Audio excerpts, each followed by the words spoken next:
Everyone, my name is Marie, and today let's talk about limits. Well, first, what is a limit? A limit is the y value that a function approaches as x approaches a specific value. The word approaches will be very important, and limits help with determining other calculus-based concepts such as continuity, derivatives, and differentiability. Imagine an x-y intercept graph drawn. If there's a point of a particular place that my friend and I want to meet, we will approach that place at a particular y value. If I approach from the left side of 1, I will approach 2.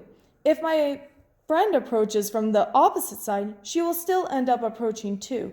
This explains the role of knowing what's happening on both sides to determine the limit. Here, we have this equation, and the first rule is to try substitution. So if we plug in 3 for x, we get 0 over 0, which is not the final answer as it's an undefined form. Well, we can factor. As you can see, x minus 3 gets canceled, and if we plug back in 3 to the resulting function, we end up with a limit of 5 over 9. Let's look at this graph. Let's start off by looking at x approaching -2.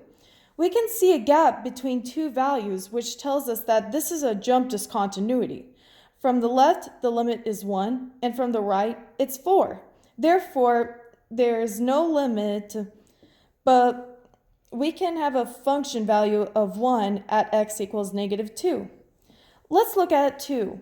Well, both sides of 2 are approaching 4, which makes a limit exist. Also, the closed circle tells us not only there's a function value of 4 at x equals 2, but this is a continuous function.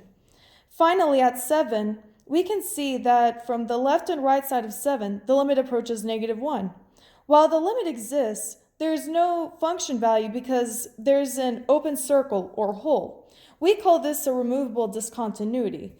The left and right side would be approaching -0.9999 and never reach -1. Overall, for a limit to exist, this must be true. The limit from the left equals the limit from the right, and for a continuous function, a limit and a function value must exist.